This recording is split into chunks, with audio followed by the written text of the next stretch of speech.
दोस्तों, अगर आपको लगता है कि किसी मासूम को अपने प्यार के जाल में फंसाकर आप बहुत बड़े मास्टर बन गए हैं, तो रुकिए। आज की ये खौफनाक कहानी आपकी रूह को कँपा देगी। दोस्तों, मैंने पड़ोस वाली आंटी की सादगी का फ़ायदा उठाया और उन्हें झूठे प्यार में फँसाया। शादी की, लेकिन सुहागरात के दिन कमरे का दरवाज़ा बंद होते ही जो सच सामने आया, उससे मेरे हाथ-पाँव काँपने लगे दोस्तों। उस रात ने मुझे कभी कहीं का ना छोड़ा दोस्तों।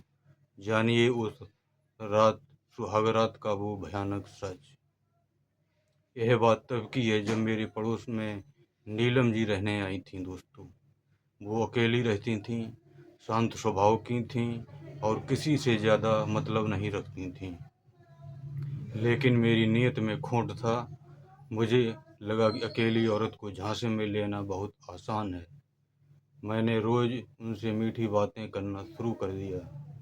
उनकी हर छोटी-बड़ी ज़रूरत में मेरा मदद करने का दिखावा किया। मैं उनके सामने ऐसा इंसान बनता था जैसे दुनिया में उनके ज़्यादा फ़िक्र मुझसे किसी की नहीं कोई नहीं करता। चेहरे पर मासूमियत और दिल में फ़रेब रखा था। चेहरे में मासूमियत और दिल में फ़रेब रखा था। उनकी हर एक सादगी पर मैंने जाल रखा था।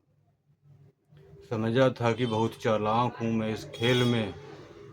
समझा था कि मैं बहुत चालाक हूँ इस खेल में, पर किस्मत ने मेरे लिए ही अंधेरा सजा रखा था। दोस्तों, धीरे-धीरे नीलम जी की मेरी बातों में आने लगीं। जब मुझे लगा कि वो पूरी तरह मुझ पर भरोसा करने लगीं, तो मैंने शादी का नाटक रचाया उनसे।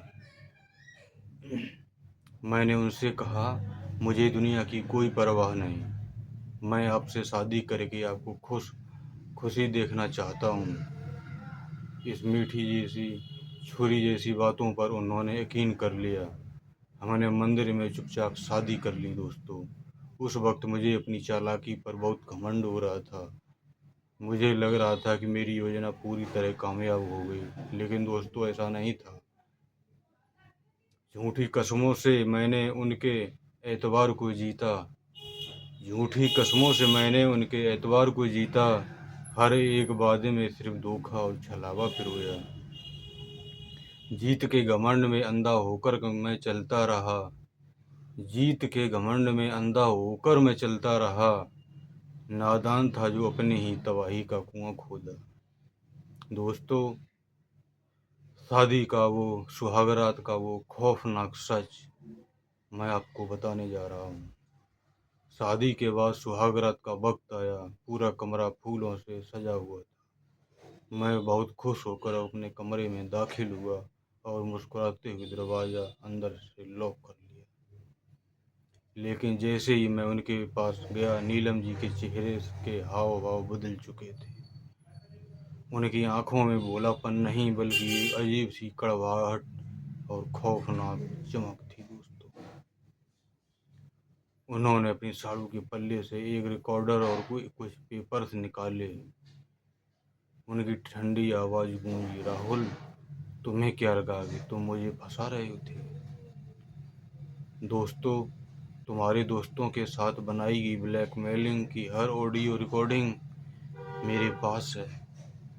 मैं कोई मासूम आंटी नहीं, बल्कि एक अंडरवर्ल्ड पुलिस ऑफिसर हूँ, जो काफ़ी समय से तुम्हारे गिरोह पर नज़र रखे हुए थे।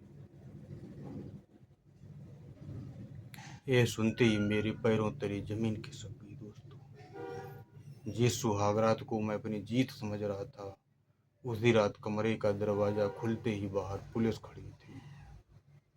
मेरी चालाकी ने मुझे सीधा सलाखों के पीछे पहुंचा दिया दोस्तों।